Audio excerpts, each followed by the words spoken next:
Hey guys, welcome to the Liberal Hive Mind, a channel solely focused on exposing the abundant hypocrisy of the left. This right here is exactly what people like me and many others have been warning about for a very long time, for basically 2 years at this point. Democrats talked a big game about saving lives, sacrifices that needed to be made. But once again, well, it's not just Democrats, just liberals in the Western world in general. What leftoids mean when they say that we must sacrifice is that everybody else must sacrifice so they can feel better. What do you think was going to happen in the medium and long term after you elitist Western lefties advocated and pushed to close the global economy? I'm sure it felt real good to virtue signal on Twitter about how you were just doing so much more than other people and that you just cared so much about doing the right thing. But now you see what's really starting to manifest. We've been covering studies and predictions and expectations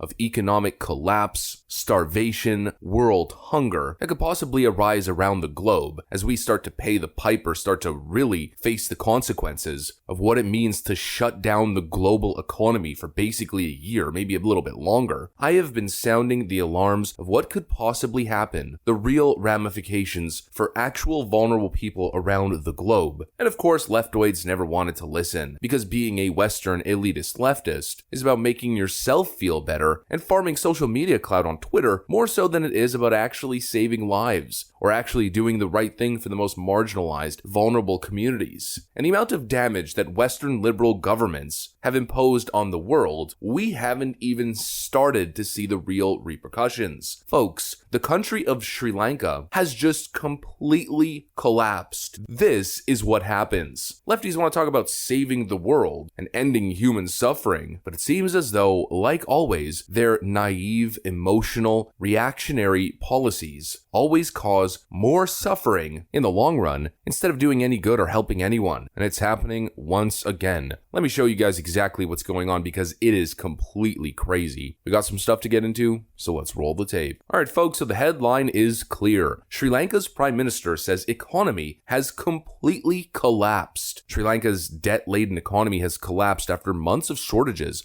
of food, fuel, and electricity. The Prime Minister told lawmakers in comments that underscored the country's dire situation as it seeks help from international lenders. Ranil Wickremesinghe told Parliament the South Asian nation faces a far more serious situation than the shortages alone, and he warned of a possible fall to rock bottom. Our economy has completely collapsed, he said on Wednesday. The crisis on the island of 22 million is considered its worst in recent memory, but Wickremesinghe did not cite any specific new developments.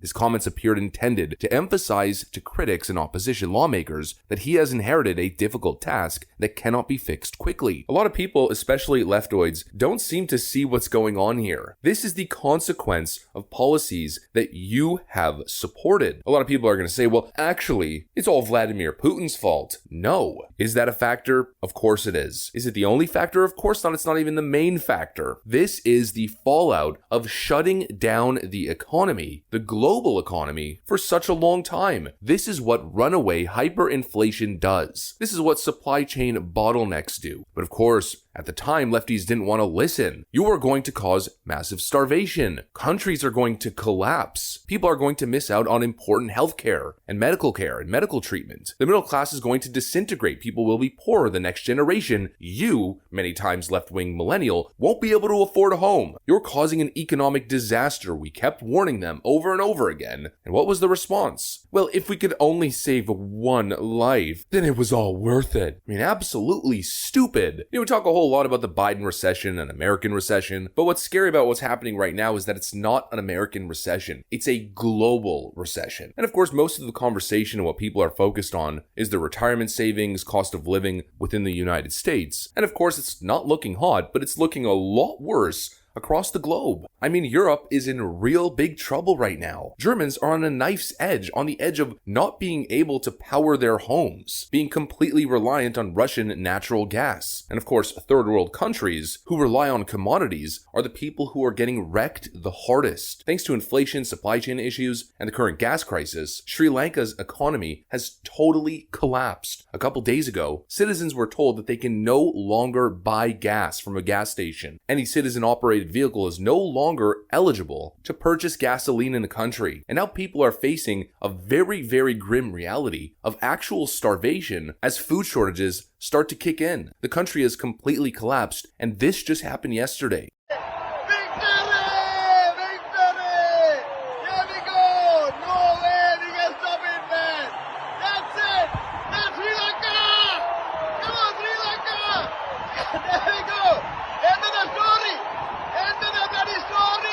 The Sri Lankan people are currently in the process of overthrowing their government. This is the result of Western liberal policies, mass starvation, and mass poverty. And this is just the beginning. And it's all really because of one thing, the US dollar and commodity prices. Commodity prices are generally based on the US dollar. And right now, as global economies are tanking, the United States dollar continues to rise, which is good for the US consumer, but it's bad for the very delicate balance of global trade. And in the long run, it ends up being bad for the American consumer as well. I mean, right now, there's basically a 1-to-1 ratio between the European euro and one United States dollar. That's not a good thing, and usually when you see this spike is during the time of a recession, back in the 1980s and during the dot-com bubble, which both led to massive crashes. The United States dollar gets too powerful, and then it becomes harder and harder for other countries across the globe to buy goods and buy commodities. Developing nations across the globe all of a sudden can no longer buy or afford US goods. All of a sudden, their businesses become unprofitable, and all of a sudden, these nations cannot afford to pay for commodities. They cannot afford to pay for food or to import gas and to run their own economy. What we are seeing is a slow moving object. It's slow. It's a process. It's a whole timeline, but it's the beginning of a fallout, and it's the result of insane, irresponsible, emotional, reactionary policies from Western governments who claim that they were doing the right thing. They have created a scenario here with so many different factors, so many different elements that could lead to some of the hardest economic times ever. Not just for Americans, especially not just for Americans, but in the global economy. And of course, in the end, that affects Americans. I mean, just think about the headline. When's the last time that you heard a country collapsed entirely? Well, once again, the all-virtuous modern liberal, in their quest to help lives and save lives, has created a scenario that will lead to mass hunger and mass suffering. It happens every single time, across every single issue. Look at all the poverty and suffering happening in Democrat cities. Look at the southern border, which a global institution, I forget which one it was, I think an organization related to the UN, declared the US-Mexico border the most